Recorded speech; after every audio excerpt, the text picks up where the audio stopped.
Hello friends, I'm Hitesh, and in this video we are going to cover a couple of questions from previous year CAT papers, and this video is about 2008 CAT 2008 questions.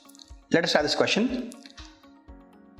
The number of common terms in two sequences 17, 21, 25 and so on till 417 and 16, 21, 26 and so on till 466 is.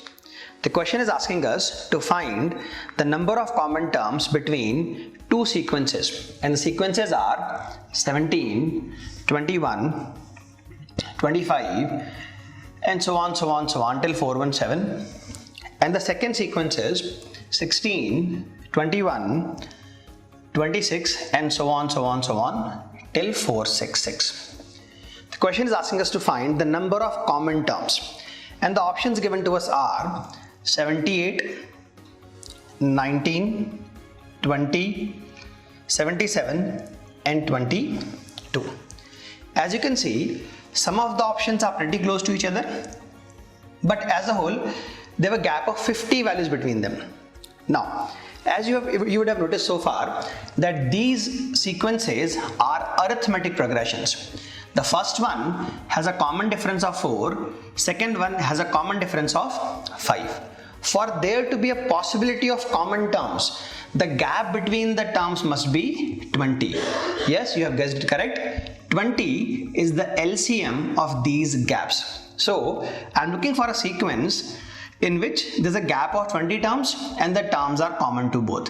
As you can see, the very first value common to both is 21.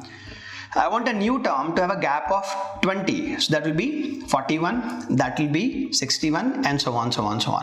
Can you see, I cannot cross the value 417. Reason being, for there to be common terms, it cannot surpass the highest value of the other sequence. So I am looking for these terms to go as high as 417 and maybe equal to 417. So can I say this looks like a new arithmetic progression in which the first term is 21, and as we all know, the general term for a sequence of this nature is first term plus n minus 1 into common difference. We want this to go as high as 417. Now at this stage, there is no point in creating big equations, solving equations. Do you see? If this bracket is entirely 20 into 20 plus 21, this surpasses 417. So n minus 1 cannot be 20. Let me try another value. 21 plus 20 into 19. I am taking n minus 1 as 19. This is 380 plus 21, which is 40. It is still below 417. So the largest value n minus 1 can take is 19. Can I say if n minus 1 is 19, n can be 20. So the highest number of common terms between these sequences is 20. Let us look at one more question from CAT 2008. If roots of the equation x cube minus ax square plus bx minus c is equal to 0 are 3 consecutive integers, then what is the smallest possible value of b? And then there are some answer options given. Let me jot down the question on the board. The question says, for this equation x cube minus ax square plus bx minus c is equal to 0. The roots of this equation are 3 consecutive integers. Then based on this condition, find the minimum possible value of b. And the answer option given to us are these.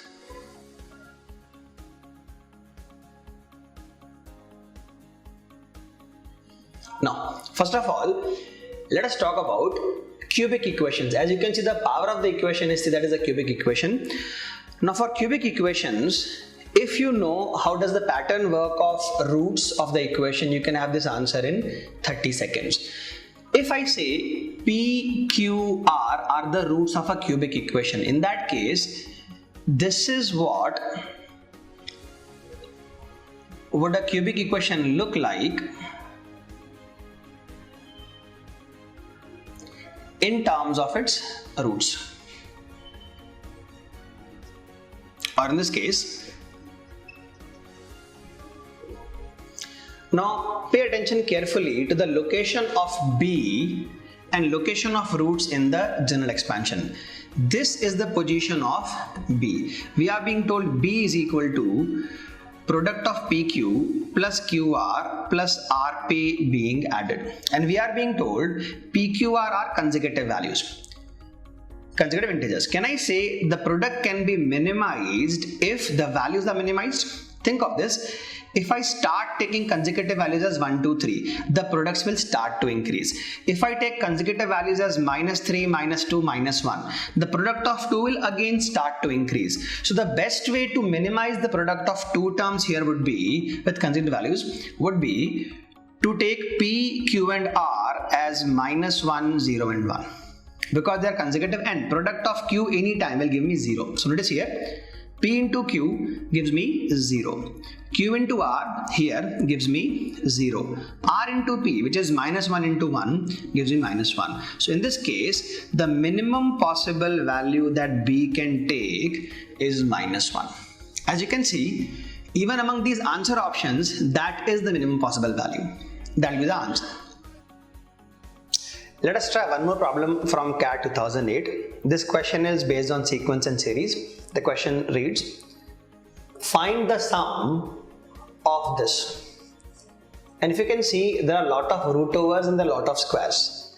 And as you can see, answer options are also not that simple to look at or not that pleasing to look at. Most people will skip this question. Now, one thing you guys need to understand about sequence and series is everything should be and can be written in the form of n. What is n? N is the position of the term in the sequence. Here I am supposed to find sum of a large sequence. In this case, if I notice, the first bracket has 1 plus 1 upon 1 square plus 2 square. Second bracket has 1 upon 2 square, 3 square. Third bracket or third square root has 3 square, 4 square. In the similar manner, the last one has 2007 square and 2008 square. This tells me that there are 2007 brackets. And do you notice all the answer options are in the form of 2007, 2008? That means I should be able to generalize this sequence in the form of n. So if this is the nth bracket or the nth term, this answer option appears to me as n plus 1 minus 1 upon n plus 1. This option appears to me as n minus 1 upon n. This one appears to me as n minus 1 upon n plus 1, and this one appears to me as n plus 1 minus 1 upon n, where n is the 2007 value. The last one appears to me as n plus 1 upon minus 1 upon n plus 2. Now, I do not have to solve this whole sequence. What if there was only one term in the sequence? If there was one term in the sequence, n is equal to 1 should match the value. So if I look at this term only, I get 1 upon 1 plus 1 upon 1 plus 1 upon 4. If I put it in a square root, this becomes 2 plus 1 upon 4 in a square root. That gives me an outcome of 9 by 4, which is 3 by 2. So the first term of the sequence is 3 by 2. So by putting n is equal to 1, I should be able to match this with my answer. If I put n is equal to 1 here, what I am getting here is 2 minus 1 upon 2, which is 3 upon 2. For the sake of calculation, let me check other options as well. If I put n is equal to 1 here, 1 minus 1 upon 1 turns out to be 0, cannot be my answer. If I put 1 here, it becomes 1 minus 1 upon 2, which is half, cannot be my answer.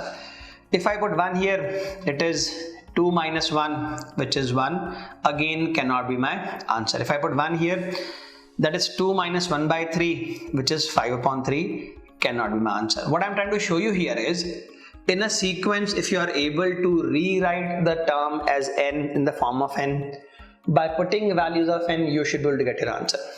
Thank you.